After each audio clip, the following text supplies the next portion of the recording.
네, 반갑습니다. 안대리입니다. 저번 영상에서 이창경 총재님을 좀 몇 번 언급했는데 제가 이분의 다 책임이란 건 아니었거든요. 끝까지 보시면은 아마 이분 책임이 아니라고, 그러니까 뭐 책임이 없진 않죠. 하지만 모두가 다 이 사람 책임은 아니라고 저는 생각은 하거든요. 근데 좀 그런 관점에서 봐주시면 조금의 이런 부분들은 그냥 책임감 없는 공무원들과 그냥 본인의 단기적인 임기만 생각하는 한심한 관료들, 그런데 욕심만 챙기는 이런 부동산을 가진 사람들 있잖아요. 나만 잘 먹고 잘 살면 된다고 생각하는 진짜 이기적인 국민들이 만들어낸 대참사 생각에는 아직 전혀 참사라고 생각이 안 들거든요. 앞으로 다가올 거에 비하면은 진짜 그냥 아무것도 아닙니다. 그러니까 물론 현대 사회는 기술 발분이 되게 발전이 빠르기 때문에 경제학의 예측 모델이 기술을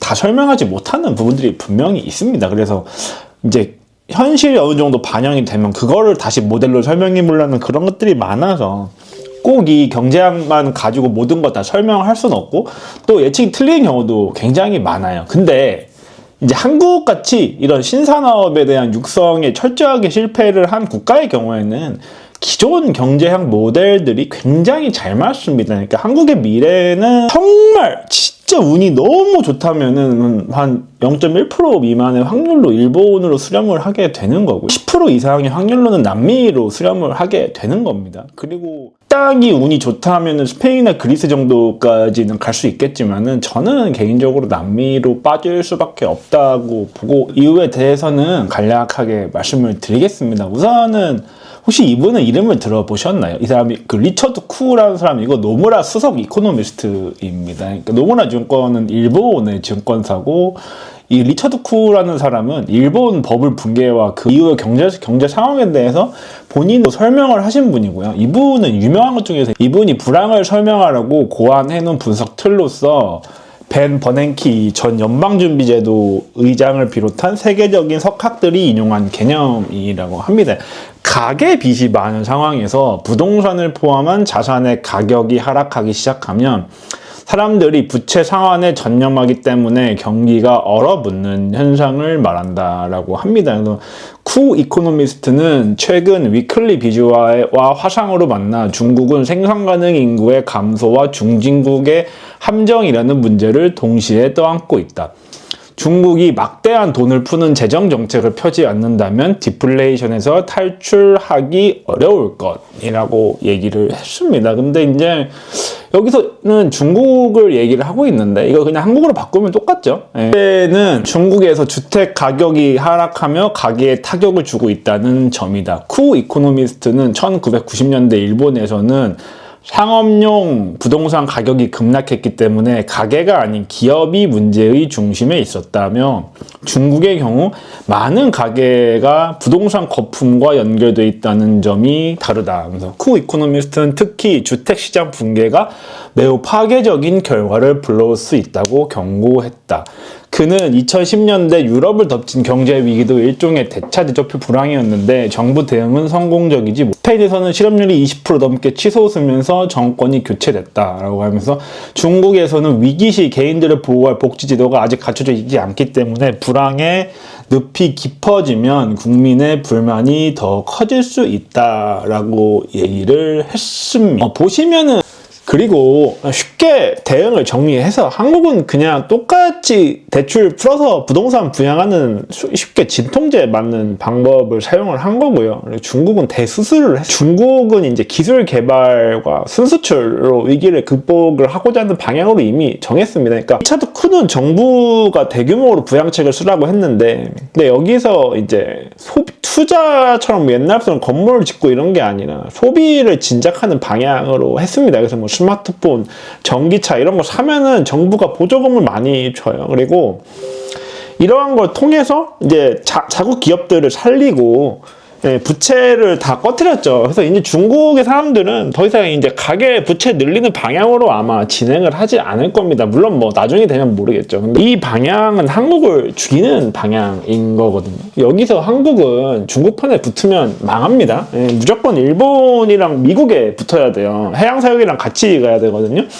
여기서 중국에 붙으면은 한국은 100% 망합니다. 뭐 한국은 다 개인이 가지고 있습니다. 물론 기업이 가지고 있는 경우도 있지만 기업은 이제 건설사가 많이 가지고 있죠. 그리고 가게가 이제 지산이나 이런 상가 같은 걸 지금 대출을 현재 가지고 있습니다. 그러니까 지금 현재 여기서 죽게 되는 거는 한국에는 이제 가게가 다 죽는 거예요. 또 이런 이론들이 현실과 괴리되는 경우가 있기는 하지만 근데 현실적으로는 한국은 딱히 뭔가 여기에 변수가 전혀 없습니다. 뭐 인구가 젊다거나 노인 비율이 낮다거나 부채가 낮다거나 아니면은 뭐 새로운 산업이 발달돼 있어서 밸런스 리세션을 극복할 수 있는 역량이 있냐면 전혀 없는 상황인 거거든요. 그러니까 아마 이렇게 흘러갈 가능성이 되게 그래서 여기 대응하기 위해서 이제 이창용이라는 사람은 근데 뭐 이 사람도 본인의 자산 같은 것도 부동산이 되게 많던데 근데 뭐 이게 본인 그거의 어떤 뭐 하는 총재로서 이게 진짜 자기 돈 때문에 하는 거는 저는 아니라고 생각은 하거든요.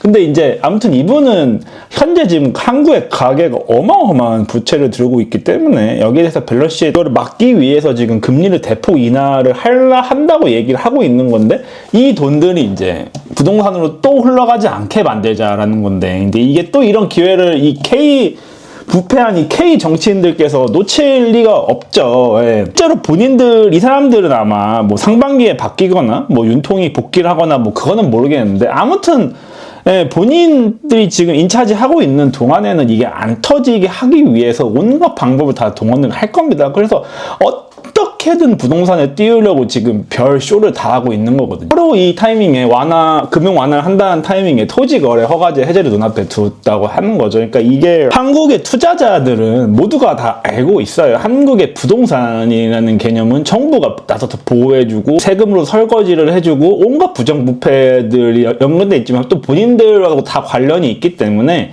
안전자산이라는 어떤 인식을 가지고 있습니다. 그러니까 이렇게 금융이 풀리게 되면은 다 부동산으로 돈을 바리바리 싸들고 이제 하게 될 수밖에 없는 거예요. 왜냐하면 그럼 전세자금 대출에 대한 어떤 한도 축소라든가 이런 것과 동시에 이러한 상급지 부동산들에 대해서도 돈이 흘러가지 않게 이제 막아야겠죠. 근데 이제 이 정치인들도 이제 집값이라는 게 올리게 되면 본인의 어떤 지지율도 또 올라가게 되는 부분이 있는 거고 또 하나는 지금 한국에 사실 부동산을 빼고 어디 지금 투자를 할 곳이 있을까요? 예, 진짜 없거든요. 지금 뭐 개인용 국채를 뭐 이렇게 뭐 찍는다고 하는 글쎄요. 개인용 국채를 왜 살까요? 그냥 한국에서 강남 아파트 사면 되는데 강남 아파트가 더 많이 오르고 더 안전 자산인 거잖아요. 근데 그럼 사면 되는데 굳이 왜 그 국채 같은 걸 사가지고 리스크를 부담을 합니까? 그렇다고 뭐 대기업 회사채 투자를 현금이나 이자 그거 뭐 미국 그냥 그럴 거면 그냥 미국 주식이랑 미국 채권에 투자하면 되지. 굳이 그거를 뭐하러? 그러니까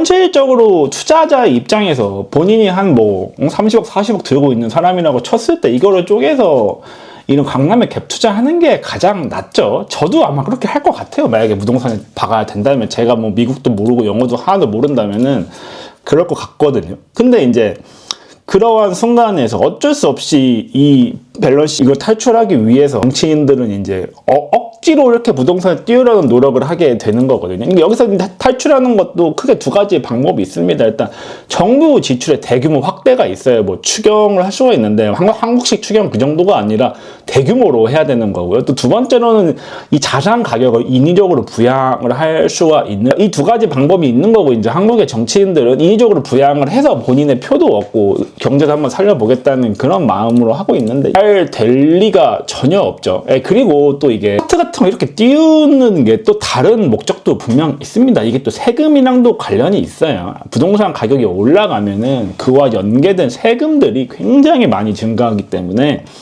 사실은 이게 뭐 완전히 진짜 뭐 완전 틀리고 잘못됐다라고 사실 볼 수는 또 없는 거긴 하거든요. 이게 또 개개인의 혼자 할 수 있는 것도 아닌데 근데 이제 결과적으로는 개망하겠죠.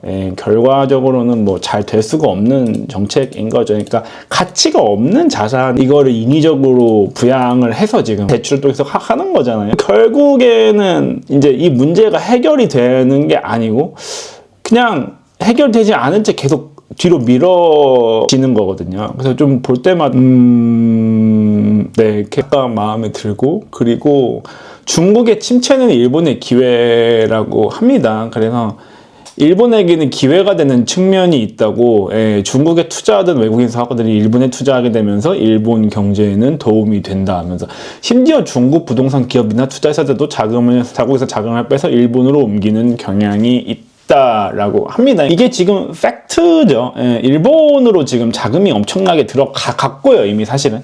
예, 사람도 많이 모이고 있고, 알리바바 마윈 회장도 지금 중국으로 복귀하기 전에 이분도 일본에 계속 있었잖아요. 예, 그러니까 한국은 뭐 어디에 설지는 뭐 결정을 해야 되긴 그렇습니다. 그래서 뭐 이게 밸런스 이 리세션이 한국은 이미 지금 와서 진행이 되고 있는 상황이고, 이제 정치인들과 정부는 이거를 부양을 하기 위해서 지금 억지로 가격을 높이려고 막 온갖 언론 플레이를 다 하고 있는데, 극복은 안 될 거다. 예, 극복하기 위해서는 원화 가치의 대규모의 평가 절하가 필요합니다. 제가 생각하는 건 2,000원 이상의 평가 절하가 필요해요. 그런데 이제 또 상단은 1,400원대로 막아놨으니까, 예, 이게 뭐 밸런스 불황이 계속 커질 거라고 생각을 하고 있습니다. 네, 이상입니다.